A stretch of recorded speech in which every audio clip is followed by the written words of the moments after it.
visited Cape Town to do some exploring. Cape Town is located on one of the ends of South Africa. It's pretty big, so you can definitely find new places.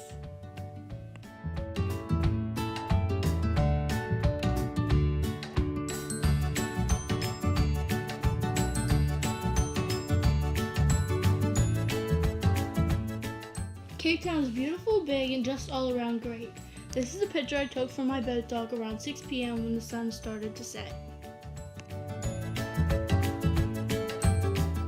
After Cape Town, I figured I would want to adventure.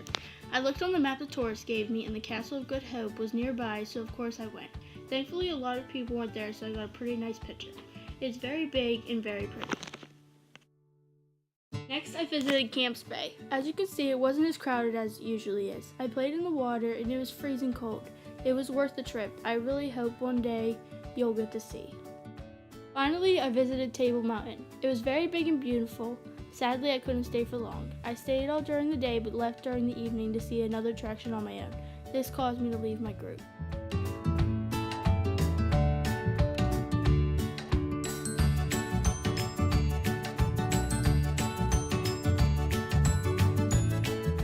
Next, I visited Chobe National Park in Botswana, Africa. I learned a lot of things I didn't know about animals and saw a lot of animals. Shortly, I'm going to tell you all about them. First, I saw this elephant getting a drink in the water. I learned from the tourists that elephants can live up to 7 years old, elephants have the longest pregnancy, up to 22 months, and that they are the only animals that physically cannot jump. Elephants are not highly populated, but they do have some of them in the national park. Next, I took a picture of a cheetah peacefully sitting by this tree. I learned that cheetahs are the most endangered species, they use their tail for directing where they go, like a boat rudder, and that they have special things on their feet that helps them run. After that, I took a picture of zebras walking to the water source. I learned that zebras primarily only eat grasses, shrubs, twigs, and leaves or bark. Zebras are well known for their stripes. Next, I took this picture while I was walking. As you can see, the monkey was in a tree and it could tell I was looking at it. This kind of monkey is a vervet monkey. I learned that these monkeys have anxiety, hypertension, and social independent alcohol use, just like humans. Still walking, I found this beautiful colored bird. This bird is called a lilac-breasted roller. I learned that they are on average 14.5 inches and they mostly feed on lizards, crabs, and small amphibians. Lastly, on my walk, I had seen a giraffe. I learned that they can have legs up to 6 feet and they only have to drink once every several days. They get most of their water from the leaves they eat. My next stop, Victoria Falls. Victoria Falls is a waterfall at the border of Zimbabwe, Africa.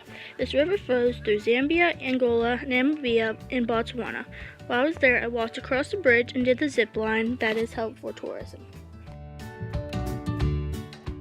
After that, I traveled north to Gobeo Forest National Park, located in Uganda. There I saw the amazing rainforest, wildlife, and learned a lot. This park contains over 375 different species of birds and over 40 different mammal species. In Nairobi, the cause of poverty has been a pretty big problem. Every day that the population increases, so does the people that don't have money. There are only a few wealthy people in this town, others are facing poverty. Next stop, Mogadishu, Somalia.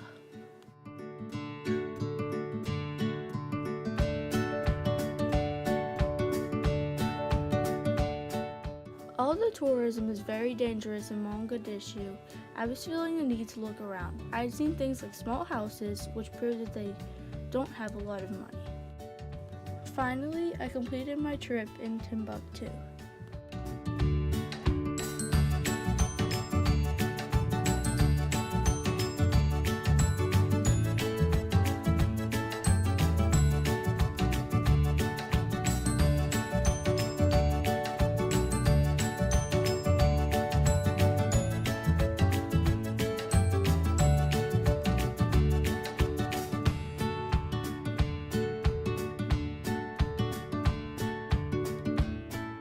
And that was my trip. I learned a ton of new things, saw beautiful places, and just all around loved it. Africa is great.